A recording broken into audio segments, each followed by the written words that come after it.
cyber hygiene, and the daily practices for keeping our devices safe. So, before keeping our devices safe, we must be aware of what cybersecurity is and what are the devices that we have to secure. So, cybersecurity is basically the application of technologies, processes, and controls to protect the systems, networks, programs, devices, and data from cyber attacks and cyber attackers. Okay, so what cyber attackers do is they try to steal our data, they try to disrupt the services we provide, they just try to overtake the device and then manipulate things according to their will. And protecting against everything like that comes under the term cybersecurity. Okay, so moving on, we'll be just looking at the devices, digital devices that we use in our day-to-day life. So this include mobile phones, laptops, computers, and IoT devices such as smartwatch, smart alarms, smart TV, Alexa and Google Home, and pacemaker as well. There are multiple more IoT devices which I haven't listed over here.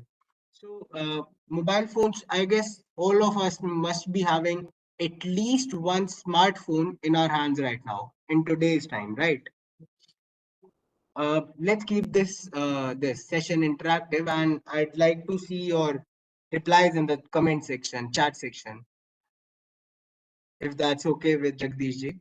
Can we just turn on the chats? Yeah, yeah, it is already turned on, sir. Like you can just ask Great. people to respond. Sure, Yeah. great, great. So mobile phones we are all having. We all most of us must be having at least a laptop or a computer in which we can just surf our internet. We can watch movies, play video games, work, like prepare PPTs, and in fact conduct these sessions like these. And then IoT devices, including a smartwatch. That this smartwatch is actually a game changer thing. We'll just come on to that. How like why I'm saying this. Then smart alarms, like the ones that automatically stores the data according to you, like what time do you sleep, what appropriate sleep condition you are having, then what type of conditions you are sleeping in, and according to that it analyzes and rings the alarm as per a like pre-planned schedule that's customized to yourself, like for personally for you. Then the smart televisions, the Android televisions, then the Alexa and Google Home. We all must be aware of what Alexa and Google Home do. And have any what is pacemaker? Yeah, we are coming on to that. Just give me a second. So, what Alexa and Google Home do? Are any of us aware about that? Like, what's the sole purpose of these devices? Please write it in the chat section.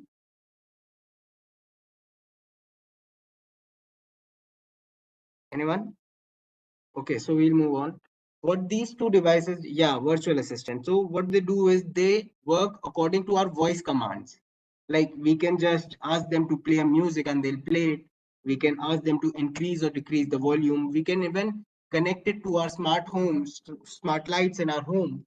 And then we can turn off or turn on the appliances that are connected to the Google Home or Google Alexa. Oh, Amazon Alexa, right? Then pacemaker is a device that is used for the heart patients. Okay, so once our heart grows weak, we instantly apply a pacemaker which regulates the beats, the pumping of the blood. Okay, so that's also an IoT device that can be easily hacked or controlled by some other person, because that's a digital device that's used to store, transmit the information as well as do a purpose of pumping the heart or to pumping the blood from the heart to the whole body, right? So these are some devices that are commonly like everyone have seen, everyone is aware of. So we'll move on according to these devices for now. Okay, so yeah, then let's come to the cyber crimes related to the mobile phones. Okay, so let's just say that you are moving in a public transport in metro, let's say. and someone is peeking into your phone, the first image, as you might can see, the person is just peeking over the person's phone, the second person's phone, right? That's called shoulder surfing. So what happens is, while we are entering our UPI pin, or while we are just texting with our friends or whomsoever, the second person who's standing right behind us, they might or might not see or peek into our phone, and they can have the information that we might want not to share, right? You won't want your UPI pin to be known to multiple people or even anyone, right? How many of you want to share your UPI pin with anyone? Is there anyone who wishes ki yaar, let's have my UPI pin shared all over the internet? No, right? So that's shoulder surfing, and that can lead to multiple information leak. That can't actually be said that the information is stolen or whatever. That's leaked, for using a proper term. How so? That's because of our own lack of awareness, our own uh, what's that word? Laparwahi, basically. So because of our own mistakes, the second person peeks into our phone, and then our information is with right negligence. Thank you. And then third party applications. So how many of you have heard of these applications that claim to be games, or whatever we call them, the poker bazi or things like that?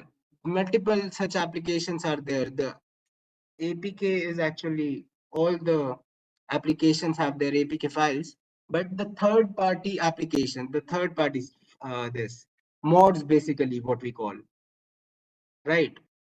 So what do these third party applications do, and how can they harm us? What happens is, these third party applications are not listed, mostly not listed on Play Store, right? So we'll have to download them directly from the Google. And for downloading these such applications, third party applications from Google, fake loan apps, right?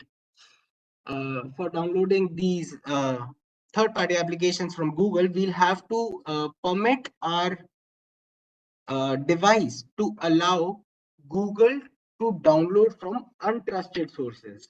Now, what are these untrusted sources? These are basically the sites created by these malicious actors, threat actors, which intend to steal our data. Like, let's say we are having a third party application in our phone. Yes, we are coming on to that as well, the local charger point. So basically, these third-party applications might be malicious and are never even this scanned by our applications, the antiviruses, the defender of our phones. So what happens is, these third-party applications take over to the sensitive information of our phone by letting us allow the permissions. Like, have you guys ever seen calculators permission? Anyone? Give me a do me a favor, just go on to the settings of your phone and check for the permissions asked by your calculator, and tell me in the chat box. I'll wait till then. Be quick with this. You can just go on to your calculator and go on to the app settings of the calculator and check what all permissions are asked by the calculator. Anyone there yet?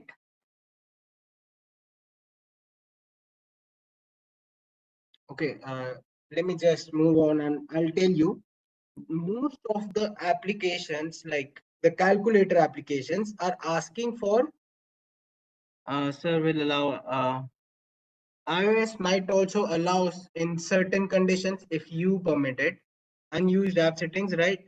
No, the proper name of the no permissions asked by the calculator. Okay, most of the devices in calculator asks for a location permission. Now, is it necessary for a calculator to know where am I?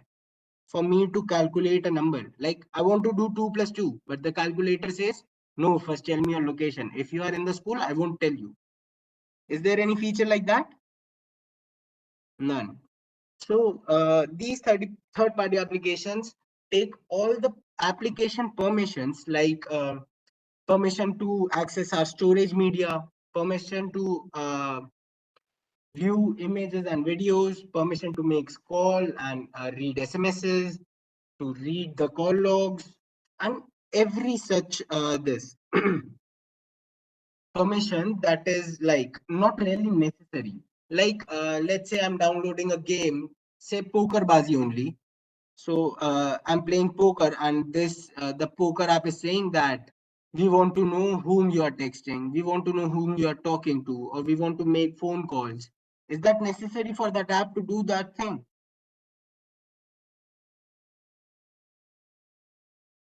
No, right. That's not very necessary for that application, that particular application to have this permission with them, right? Then we have spyware installation. So spyware is in basically a malicious software that is used to like keep an eye on someone. Like if I want to know where Jagdish ji is right now, what he's doing right now, whom he's talking to, I can just simply install a spyware in his this mobile phone, and I'll always know where he is, whom he's talking to, whom he's texting, whom he's with, everything, right? Then we have juice jacking. What juice jacking is? Some person just texted in the chat box that if we use a local charger, it hacks our system. That's basically juice jacking. So if you can see the second image, the orange and white type of machine in my slide, so that's basically a USB charging hub. If you are any of you is from Delhi, they must be aware that many such stations are implanted in CP, Connaught Place, right? Charging points are public station, right? So what happens is once we connect our USB charging cable directly to the socket of these charging hubs, these charging points, and connect it to our device, it can inject a malicious software into our system, or it can execute any file or take any data and do whatever it want to, or it can even install a backdoor through which the attacker who manipulated this charging station can access my data whenever and wherever he want.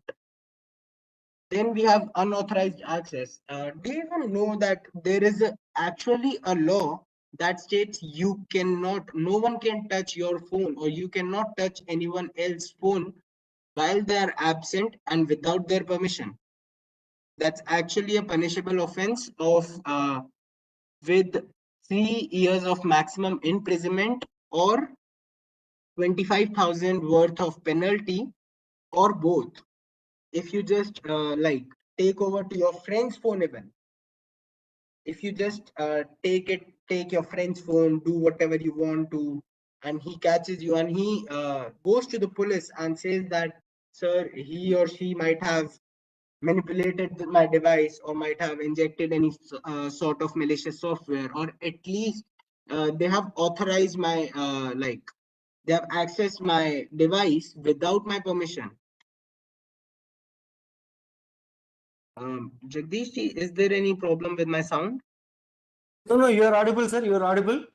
Audible? Any voice issues like lower No, volume no, or no, anything? no, no, no, no issues. Maybe I request them to Yeah, check at their level. Meher, please try to rekeep Here, your audio. please check your device. Please check Yeah, your device and try to keep it maximum audio so that there won't be any disturbance. yes. So Thank you. then we have unauthorized access with us, which is like the like I was telling you the example, right?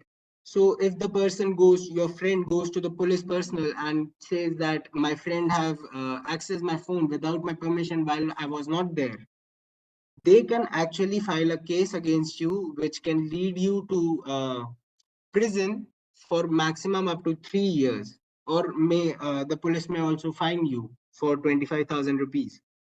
Okay. Then we have the next thing, the cyber crimes related to the laptops or computers. First in the line, that's data theft. That's actually a big concern, like losing your data to someone else. And there are multiple cases that we come across in our daily life that the cases are of data thefts. You must have, if you guys keep up with the news, you must be aware that the recent case about the Ames malware attack, Ames ransomware attack. The Ames ransomware attack. Is anyone of you aware about that? Let me know in the chat section. Yes. So what happened was there was a malicious actor who just from our neighboring countries, of course. What he did is he tried to log into the Ames network, and then he implanted a ransomware into that system, right? And later on, what happened was when he infested the system with the ransomware, the Ames hospital, the Ames Delhi, the one of the biggest hospital, had to shut down their online services for like a week or maybe more than that. And later on, there was a dark web user who claimed to be having the data stolen from the Ames server. That actually was not the case. The data which was found, yeah, the very recent case in Ames Delhi, right?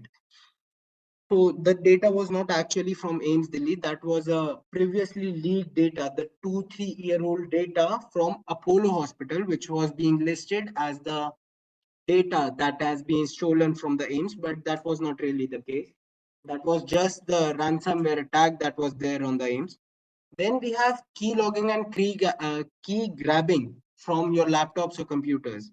So what basically a key logger or key grabber is, whenever you stroke any key, you'll like the software or the hardware of key logging device will note what keys were pressed and what are the combination. They'll know exactly what the username or password area are filled with, what the exact credentials are filled with, what have you typed on your computer or laptop, and everything like that.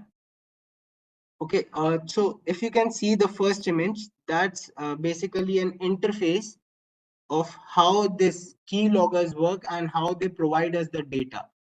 So if well, that might not be very clear, but if it has given the proper site name, the credentials that I have used for logging into the device, the things that I have stroked or I have like written using my keyboard.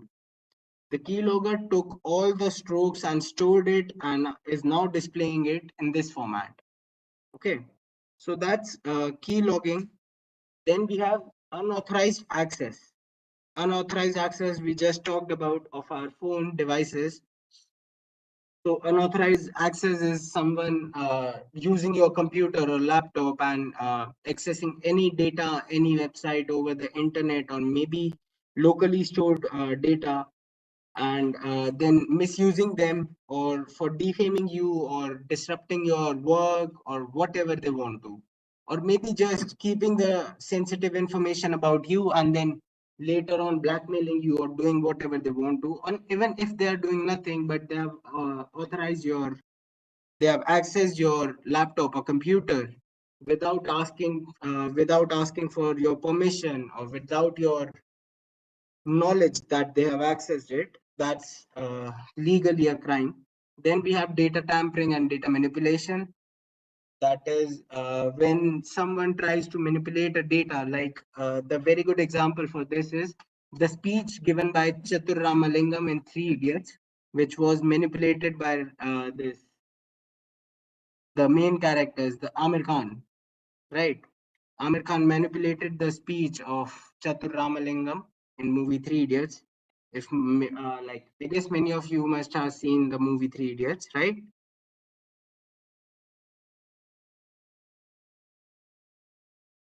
Okay, we'll move on. So that's data tampering and data manipulation. Then destruction of device.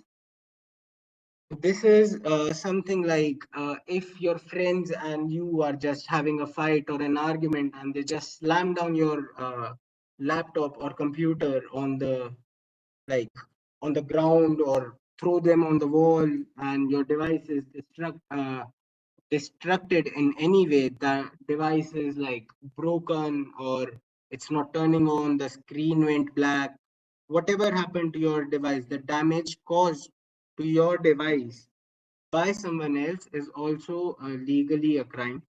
So that's something that we can face regarding the crime that we can face regarding our laptop or computer. Okay, then the problems with the public Wi-Fi. So how many of you have seen the rail wire, the free Wi-Fi provided by the railway, and the Wi-Fi is provided by Delhi government, the so-called Wi-Fi is provided by the Delhi government,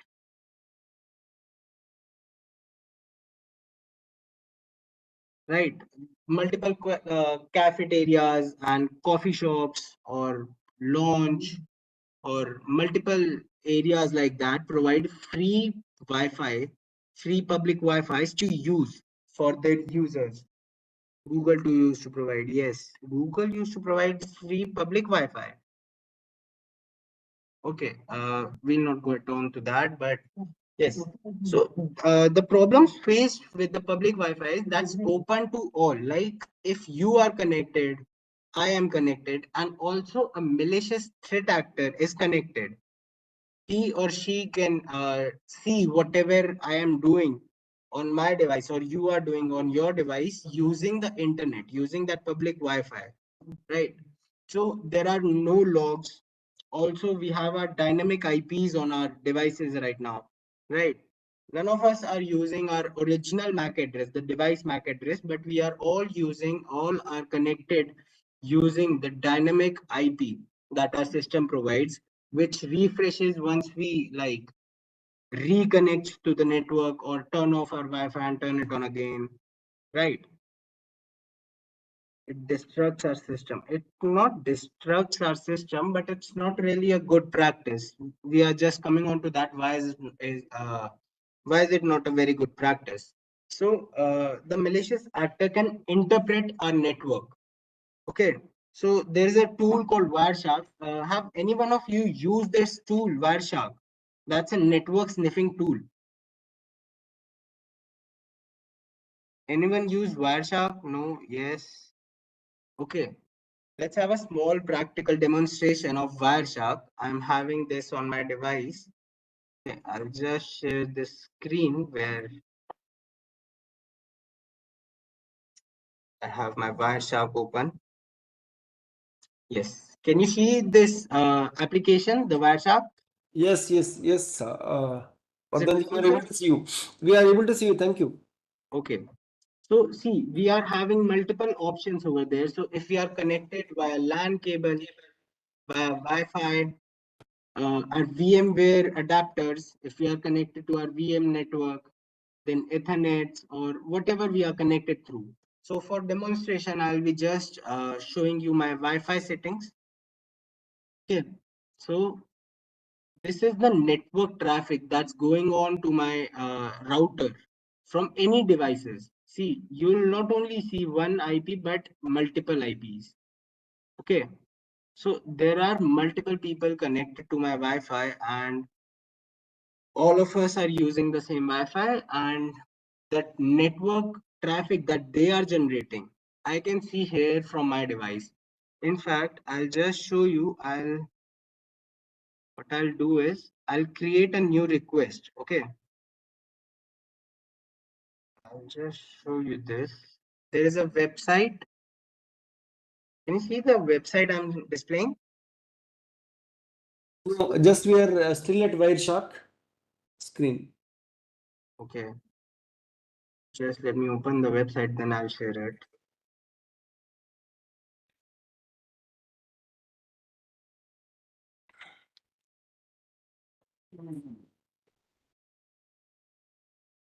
Sir, I hope I'm not taking too long. No, no, it's okay, sir. No, please carry on. I think these kind of things it will be helpful to them. Right, sir. Actually, I personally believe that practical things interacts more. Obviously, obviously, it Right. makes a So, lot of can sense. you see this? I can Yes, take yes, test PHP one web. yes. We are able to see you, sir. Okay. So, say I'll just enter this admin here, and I'm sniffing my network traffic here, right, using my Wireshark. So now when I just hit login, there is no change over here, right? But if I just search for HTTP sites that I have used login, so here is it. User info. See. Can you see this? Admin, Yes, right? So yes, now if I just use test and test, which is the actual ID and password, and I'll get in, right? So this is basically a testing website. That's why I'm showing this. It's ethically fine to use this website for such attacks because this is particularly made for such demonstrations only. Okay, so I'm not doing anything illegal or ethically wrong. So now we can have the actual username and password here in the raw format, or also we can see this in the hex form here. So this is the uname, that's test, and pass, that's test again, right? So this is basically a network sniffing tool which can allow others to see our network traffic if we are connected to the same network. And we can just simply change the filters over here. Like say I want to see the UDP connections. It will now list me only all the UDP connections that are there going on through my router. Okay. So this was basically a network sniffing tool that I wanted to share with you all. We are done with this as well. So back to our PPT. So these are some basic problems that we face with the public Wi-Fi. Say three of us are connected, Jagdish sir, me, and someone else. And I pretend to be a malicious actor over here. And Jagdish sir is talking to this person. Let's name him person A. And they are communicating over the WhatsApp. Now, if I'm having this tool on my laptop and I'm connected to the same public Wi-Fi as they are, I'm on the same coffee shop, and we are all three on our own seats enjoying our coffees and connected to the Wi-Fi. I can just simply turn this on, and I can see what they two are communicating or what services they are using. Okay, so that's a problem with public Wi-Fi. Then we come up with the Google and its permissions. Okay, so Google is also not a very safe thing to use. Google, most of us have seen Google asking for cookies to accept the cookies. Everyone have seen that while using Google.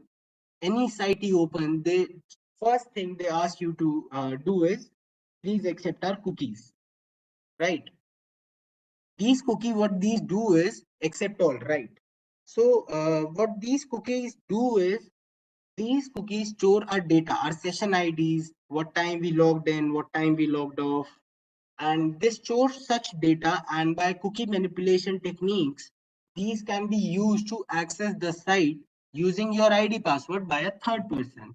Like if I'm having a cookie sniffer and I just capture a few cookies of yours, right? And you are, let's say, surfing Facebook for an example, and I captured your cookie for Facebook. Now I on my system can access your data, your Facebook account using the cookie I just captured from you over the same network, right? Then the pop-ups, the ads that we see, like most of us have downloaded movies and songs from these different websites without making any payment, right? Most of us have done that, installing games, movies, songs, and whatnot. And we all have seen such pop-ups coming up to our screen saying, we have this offer for you, buy 2 get 15 free, buy this deo at 1 rupee and whatnot. Multiple such pop-ups. These are all adwares, right? What they'll do is they'll make you click on something, they'll land you up somewhere else, and they can even take you down to a illegal website wherein you'll be working for them without even knowing that you are working for some threat actor. And then later on, when the police investigates, they'll find that culprit is no other than you, right? So you will be held in for accountable for any actions, any such actions that these people do. Then the permissions that Google asks, Google mostly asks for your microphone and location services permissions. So if I'm not like willing to use the microphone search feature, like voice search feature on Google, why should I permit you to access my this microphone? And if I'm not using your Google Maps at the moment, I don't want to reach anywhere. I'm just chilling at my home or roaming around locally with my friends or family. Why do I need your location services? What do I need your help for? What do you need my permission for? Right. So these are the few things that Google do and it should not. What I personally do is I never allow such permissions. And we'll come up to that. What precautions should we take? How can we just be safe from this? We are first discussing the problems that are there. Okay, then the illicit websites, the gambling websites, the pornographic content websites, right? So these are the illicit websites which hold the mm, illegal data, we can say, or something that one should not access if they do not want to land in any kind of trouble, right? So then we have the applications and their permissions. So what are the applications? The mobile applications that we have on our devices, on our phones, mobile phones. So like we discussed, my this calculator asking for location permission. So is it really necessary for a calculator to know my location? Not really, right? Is it really necessary for Subway Surfer to have my microphone permission? Right. On Subway Surfer, what do we do? Are there any voice search features or anything like that? No, there aren't any voice search features on Subway Surfer or any such games, but they still ask for our microphone permission, our storage permission, notification permission, and multiple other permissions that are not really necessary, right? Then the malicious spyware, fake applications, clone applications.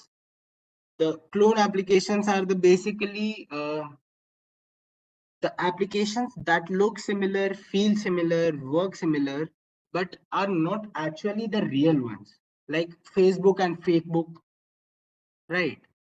They'll have a slight test of the change in the name, and you'll think that, yeah, this one is the legit website.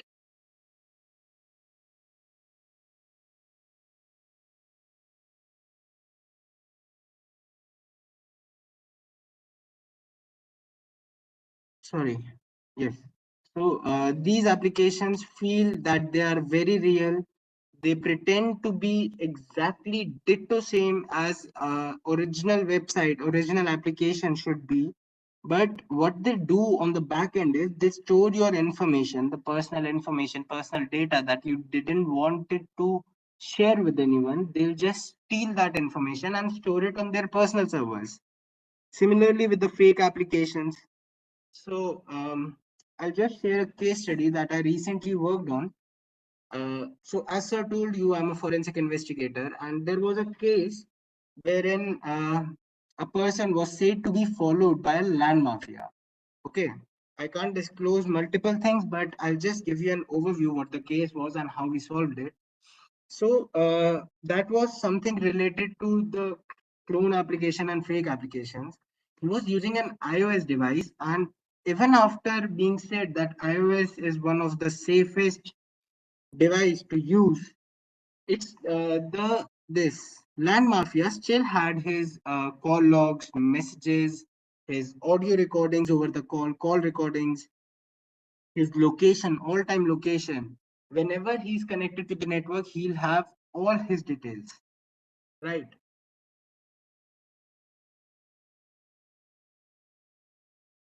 So what happened there is we found multiple applications which were all like looking like legit. We started looking for the evidences forensically. We used softwares. We used our skills to dig out the data from within. We checked the deleted data. We checked everything. We found nothing nothing suspicious in his device. Later on, when I manually checked his device, like the applications he's having, the permissions he's giving to all the applications, what permissions are given to what applications, I found out there were two similar applications, amongst which one of which was a legitimate this application and other exact same replica. Just there was a slight test of the color difference in the icon of that application, and that was a fake application. We were not able to find any traces of it while we analyzed the phone. There were no package files, nothing, just the application being visible in the there in the app center, like the home screen, basically. Okay, so we tried to dig in deep. We tried to fetch out all the data and whatever possible outcomes that we can get. Later on, we got the API of that APK file of that fake application. We analyzed it and found out to be it as a malicious software. Then we generated a report, submitted to the IO, submitted to the person who gave us the device, the owner of the device, and then the case was moved on and further his device was seized and like forensically his data was erased so that no further traces of any such malware or any such software is found in his device, right? So like very slight test of the color difference can tell us if the application is fake or a real one, right? So basically, these threat actors, what they do is they'll just provide you with a bait, like machli kachara, that you'll fall for, the trap that you'll fall for, and you won't even like suspect anything. There are multiple messages being float.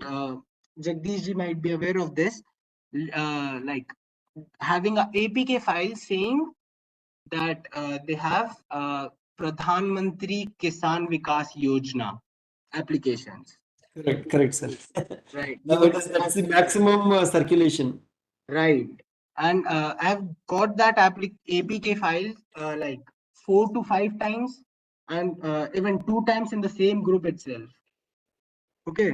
So these applications are the malicious software. And see, we are all aware about such applications and we are not downloading it. But the person who is not being educated or aware about such crimes being taking place, how he or she will differentiate? Like, let's say a farmer, he's not very educated, he's not having any sound knowledge of technology. He's just having a phone. He uses WhatsApp to FaceTime his children who are sitting in the like urban areas now, who are studying in foreign countries or in big cities, working with MNCs. They have given them the Android phones so that they can video call them, right? They can call them normally. And if they'll get any such application file saying it will benefit them being a Kisan, so they'll of course download it.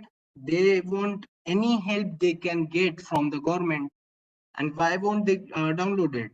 It's like it's built so genuinely that if you just check that APK, you'll find no traces on the upper surface that it's a fake file.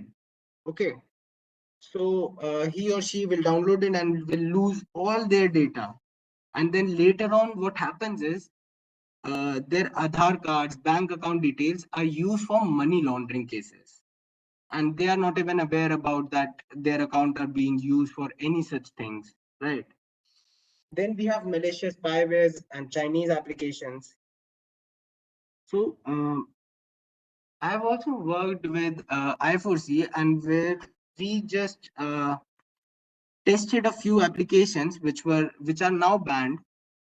We tested those applications. The thermal scanners, if any one of you are aware about that, the thermal camera applications, which claimed to like, I should not say that, but create a normal person's image into an explicit image, into a like they'll just what that application claims to do is they'll remove the clothes of any picture that you are clicking with that camera.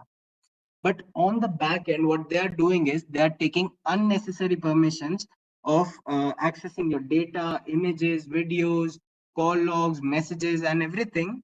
And they are sending it back to Singapore and China. Okay.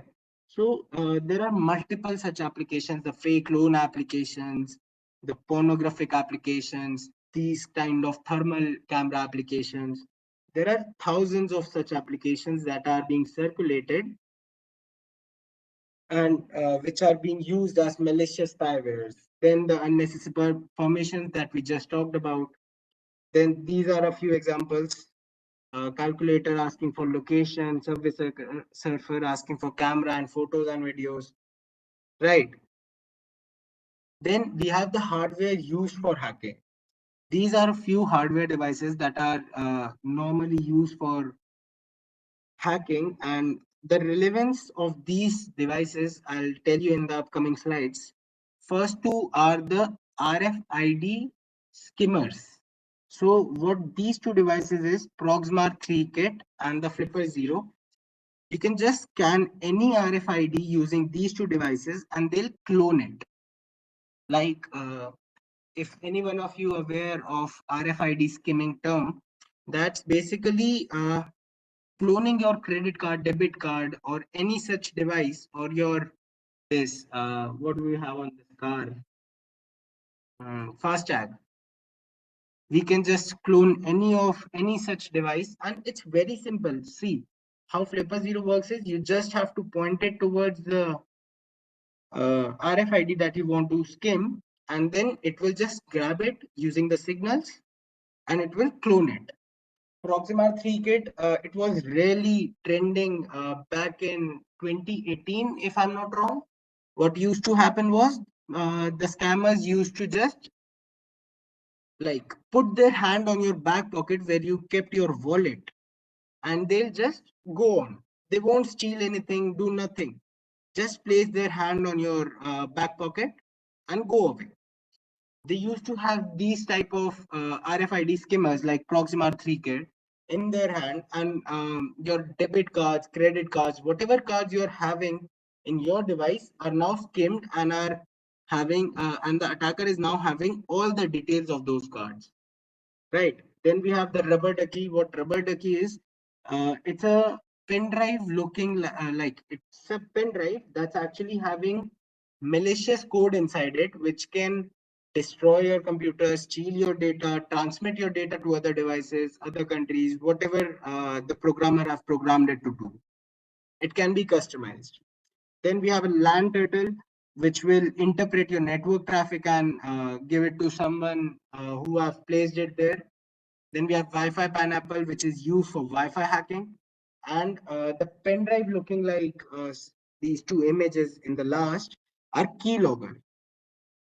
Just we don't have to do anything. We just plug it in our USB port, and then behind that we have another USB female port in which we'll connect this external keyboard, and then we can just whatever that keyboard is being used to type, we'll have everything with us in our software. Yes, USB killer, right. USB killer is actually a part of rubber ducky itself.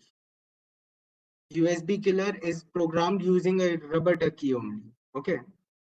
So now how do we secure everything? Like we have discussed the problems. Now what's the solution? So for shoulder surfing, we can use the privacy screen protectors. The iPhone users must be more aware of this term, the privacy screen protector. What this type of screen protector? It's a glass guard basically, which makes the the screen not visible to the third person, right? If anyone tries to peek in from left, right, above, below, wherever, he or she will only see a black screen and they can not see anything else.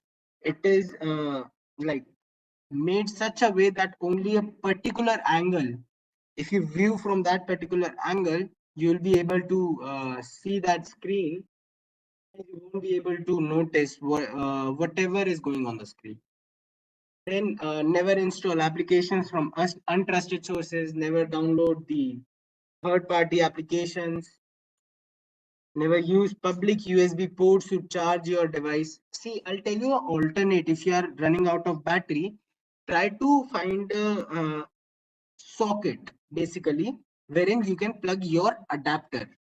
If you plug your adapter and then the USB to your adapter and other side to your mobile, you are all safe. They can't do anything, right? But if you plug in the USB directly to this charging socket and then to your phone, you might lose some of your data. Then providing only necessary permission, that to in only this time mode.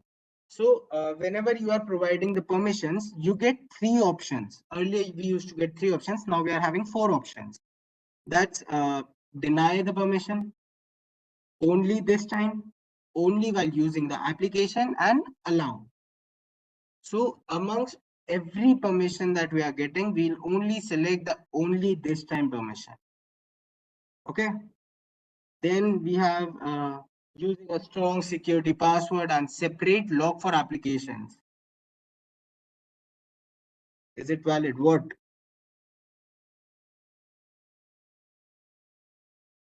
is valid?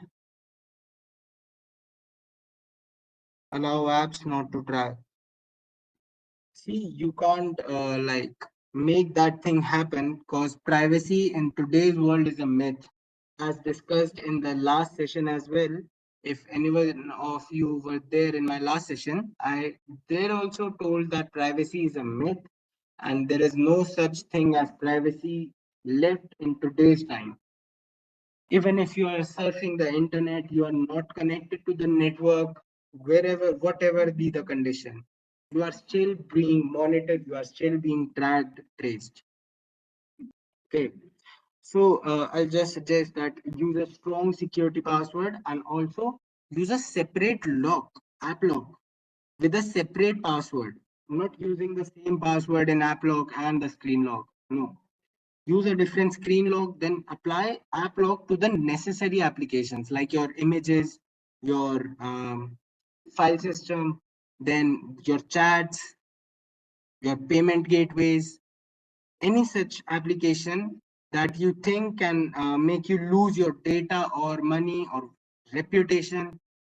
Lock that application right away and use a separate password other than the screen lock. Then coming on to the laptop and computer, always keep your device at a safe place, right? If you know that you are moving out, you are in the office area, you are going to the cafeteria for lunch, turn your computer off. Yeah, at least lock it and put the screen down, put it in your bag and keep it on a safe place so that no one can use it, access it, or harm it in any way.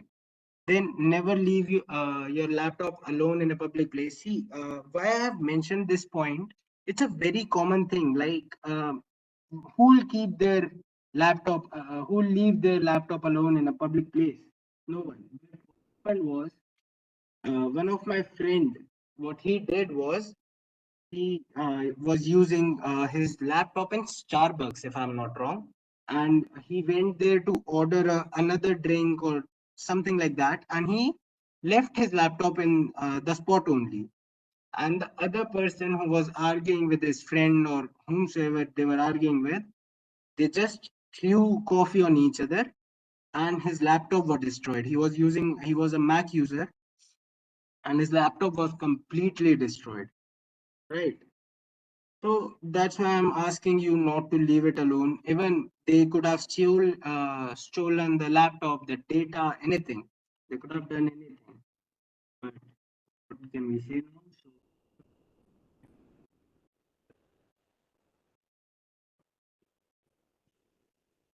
So, gosh,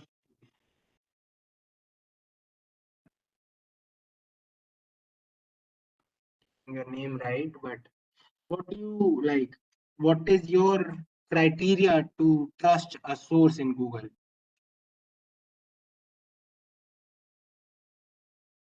Let me know while I go on. So then use a strong password to protect your device, and this is a very main thing. Apply a BIOS password. So when you apply a BIOS password, what happens is if anyone tries to even investigate your device using the forensically sound tools, he or she might require your BIOS password, and without that, they won't be able to get in further. Right. So apply a BIOS password, then never allow anyone to install any application on your device, and never provide RDA, remote desktop access, to anyone. See, this is a recent thing that's going on, that Lenovo provides on home services, right, to the new devices or to the protected devices, the the devices that are under the warranty, right? They provide on home services. So before making a visit to your home, what they'll do is they'll perform a few troubleshooting steps on your system. And how do they do that? They ask for remote desktop access. So personally suggest no one to trust, no one, and provide your RDA to none of them. If they ask you to do a few troubleshooting steps, tell them that I cannot share my access with you, but you can just let me know what you want to do, and I'll do the same. I'll shoot the video, I'll send it to you. You can verify or do whatever you want, but I won't be providing you the remote desktop access of my system. I'm also a Lenovo user, and I face the similar issue, and that's why I'm telling that. That's why I mentioned this point specifically. Then do not attach any untrusted pen drive. So what happened was, this was actually a case wherein a person dropped multiple pen drives in public areas, bus stand, parks, malls, shopping complexes, wherever he found a spot, like hotspot, where there was a lot of public, there was a lot of crowd. He left this pen drives. And what had in this pen drive, what the pen drive was having malicious codes, and later on all the systems were found being used as a botnets to conduct multiple different scams, to perform DDoS attacks, and to conduct multiple such cyber crimes. Okay, so always be aware, never like attach even your friend's pen drive. And also we just see this rubber ducky, right? The rubber ducky that we just talked about. So any such pen drive can be given to you by your friend. Okay, so trust no one, zero trust policies to be kept even in friendship. Okay, then over the public Wi-Fi, see, all of us want free internet, right? We can use the public Wi-Fi's, but we'll have to keep certain precautions while connecting to the public Wi-Fi. So first of all, try never connecting with the open public Wi-Fi. If you need to connect, always use the dynamic IP there. try using a VPN service. It can either be paid VPN or a free VPN. Then disconnect and change your dynamic IP every now and then, like every 5 minutes, 2 minutes, 10 minutes. Just keep changing and rotating your IP address. Okay. Then always keep your the camera of your device covered while using it in a public area, public place, public Wi-Fi. Why so? Because these threat actors, what they do is, see, actually that site is down today, or else I would have shown you that there are a few sites that allow you to see certain cameras that have been hacked or that are open to view by the public. These are the public cameras that we can just simply randomly go to the website and click on any camera and just view the scene over there, the live scenarios that's going on there. And I've seen that multiple times. Okay, so that's not very safe. Use your camera being left open. In fact, right now also, if you just look into multiple professionals' computers, those who are having shutter, they have closed their shutters. But those who are not having any kind of shutter and they don't reveal their photos or videos over the internet, they just black tape their cameras so that no one can view, even if they access it maliciously. Okay, so then try not to provide your primary number to connect with public Wi-Fi. This point is especially for the rail wire. So every one of us have mostly two numbers. One, the one that we use as our primary SIM, and the second one that's just that's just with us just because it's the number is with us since a long time, right? So use that number to connect with the rail wire or any Wi-Fi that's asking you to enter a number and provide the OTP. Okay, never use your primary number over there. Then if you connect and disconnect from the Wi-Fi frequently, disconnect and remove the Wi-Fi from your device. Why so? Because there is an attack called deauth attack, deauthorization attack, wherein a malicious actor can just repeatedly connect and disconnect you from the device and hack into the device as well as the Wi-Fi. Then we have hardware devices. Protecting ourselves from the hardware devices. So for RFID skimmers, we can just use RFID protective wallets or card holders. Okay. Like after 2018, since 2020, if I'm not wrong, we have started to having this RFID protective wallets, RFID protected card holders, which do not allow any kind of RFID radiations to fall out of their foundations. Like in my wallet as well, if I try to enter into the metro by just putting my wallet on that scanner, I won't be able to enter it because I'm having a RFID protected wallet. I'll have to open my wallet, take out my card, or even at least put the card directly onto the scanner inside my wallet using the sheet that's there.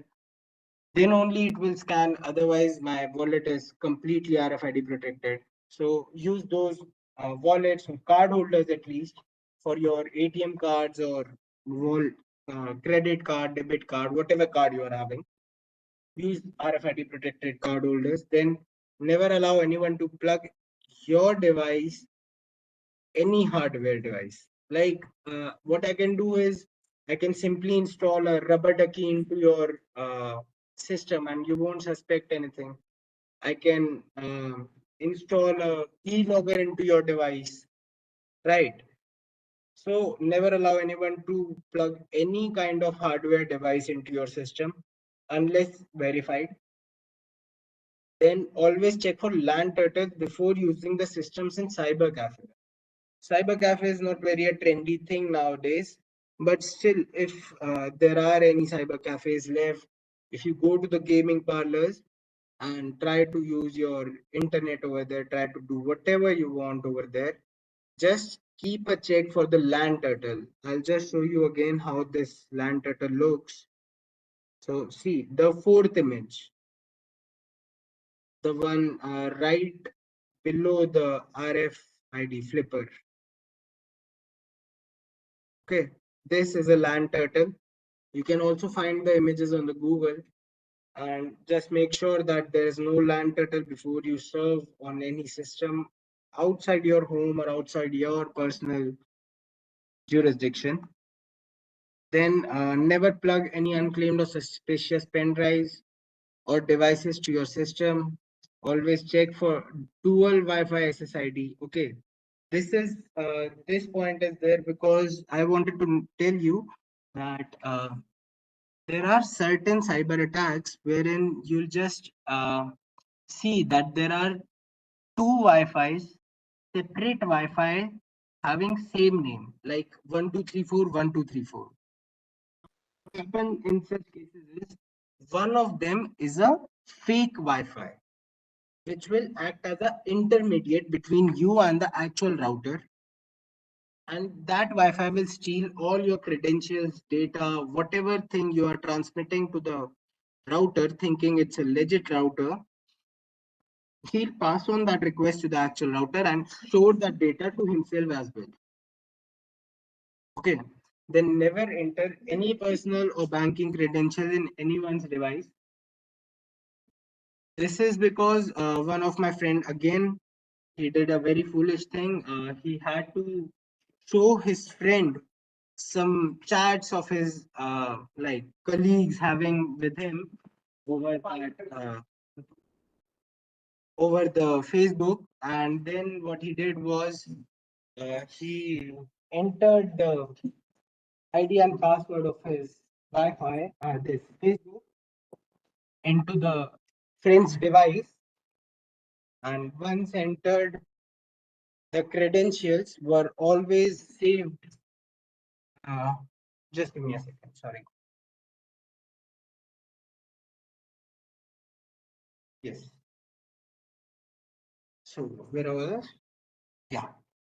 So the person will, the friend of mine lost his credentials, his Facebook ID and password to his other friend who was having a keylogger in his device installed and turned on.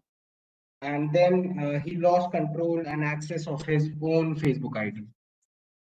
Later on, after like 2 3 months, he told that he was pranking and doing that stuff, and things got light that way. But yeah, that's something that we should be looking after. Then okay, how much time are we left with Jagdish ji?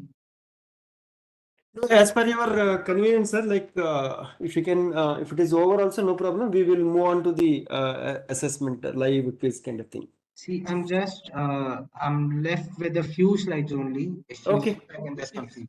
Yeah, please, please, please. Okay.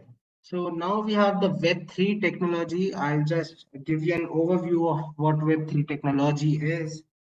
So basically, Web3 technology is the latest technology on which the web, World Wide Web is working on. It is working on the blockchain principles, the decentralization principles. Okay, so blockchain, everyone is aware of what blockchain is, how that works, cryptocurrencies, NFTs. Any idea what these terms are?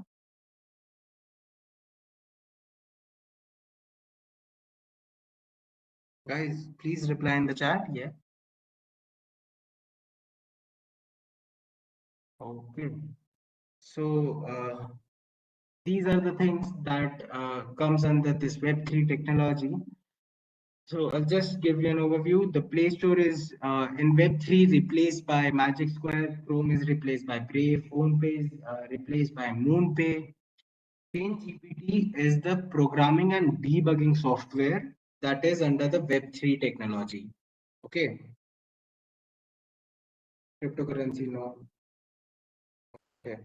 So basically, blockchain is a connection of networks, multiple blocks that store the data, and it's a very secured thing because it's basically decentralized and encrypted. Okay. So Bitcoins basically work on this principle.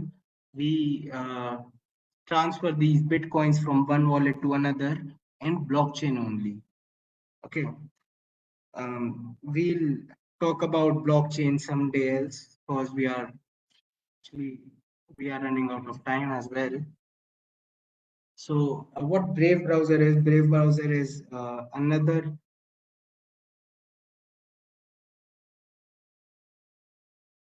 search engine, not search engine actually. It's this browser.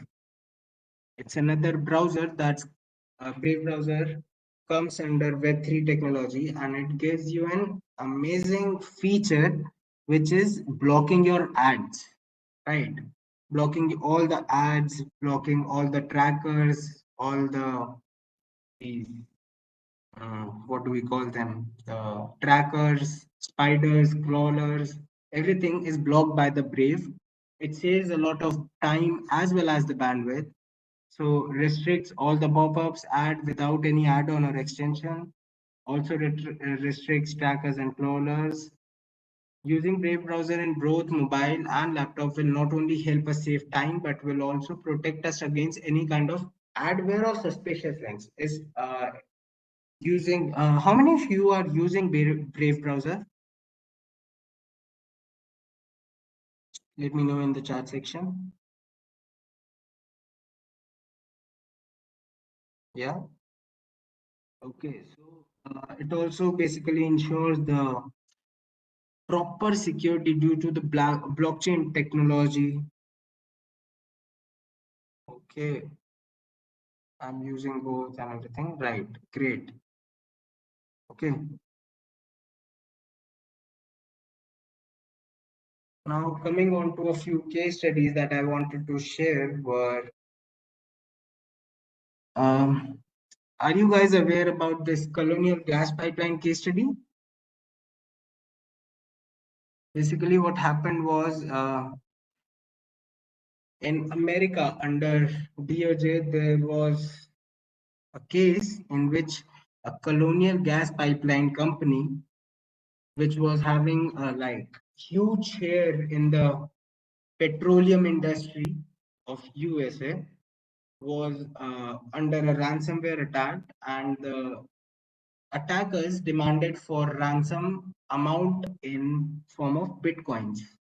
So discussion was go like there was a lot of discussion on the topic with the DOJ. They filed complaint. Multiple things happened over there, and finally, due to the disruption of services, they had to pay the ransom and then move forward with continuing their work. Right. So later on, after like 4 months, I guess, or after certain amount of time, the DOJ, Department of Justice of USA, and federal agents, government over there, they recovered approximately 78% of the bitcoins that were transacted into the attacker's account. Though the attackers were not found, but the money was retrieved by the government. Okay. Then, yeah, basically this was the case study. And are there any topics that we want to like go through again? Everything clear till here? Okay. So we are just ending it now. The government body is working on cyber security. That's I4C, Indian Cybercrime Coordination Center, and CISA, Cybersecurity and Infrastructure Security Agency. Also, ISEA and CDAC, they are working amazingly. CDAC have worked tremendously in the field of forensic